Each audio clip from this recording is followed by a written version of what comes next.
एक बहुत ही सुंदर वन में एक रानी तीर कमान का प्रयास किया करती थी। वहीं पर उसकी मुलाकात एक राजा से होती है।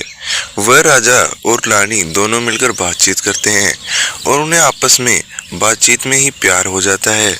और प्यार के बाद वे दोनों शादी करने की सोचते हैं और वे दोनों महल में जाके शादी कर लेते हैं। शादी करने के पश्चात वे हाथी पर बैठकर अपने राज्य के लोगों को दर्शन के लिए जाते हैं।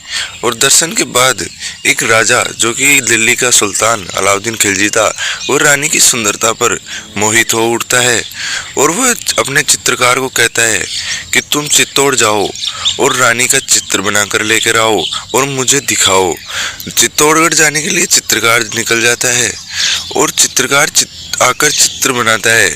राजा चित्रकार को देखता है और चित्र को देखता है। चित्र को देखकर राजा स्तब्ध हो जाता है। राजा सुंदरता के कारण रानी को पाने के लिए अपनी सेना लेकर चित्तौड़ के बाहर चला जाता है और वहीं पर जाकर अपना डेरा डाल देता है और सब लोग सेना सभी वहीं पर रह जाते हैं।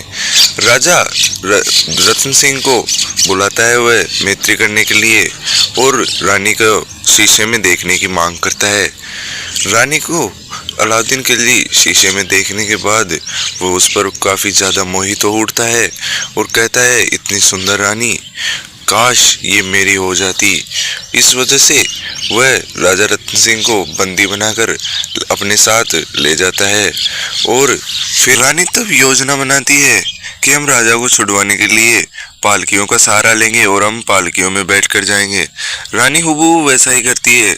सिपाही पालकी को उठाते हैं और रानी पालकियों में बैठ जाती है, जिससे कि अलाउद्दीन खिलजी कंफ्यूज हो जाता है और रानी जाते ही घोड़ों पर बैठकर वहां पर हमला बोल देती है और वहां पर युद्ध होने लगता है। एक घमासान युद्ध होता है जिसमें सर कटते हैं, फटते हैं और सब कुछ मरते हैं। उसके पश्चात राजा को अलाउद्दीन खिलजी द्वारा मार दिया जाता है। राजा अपनी रानी की तरफ देखता है और उसको मुस्कुराता है।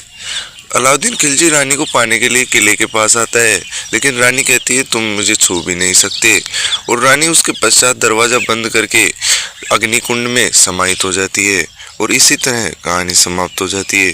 प्लीज़ दोस्तों लाइक सब्सक्राइब करें।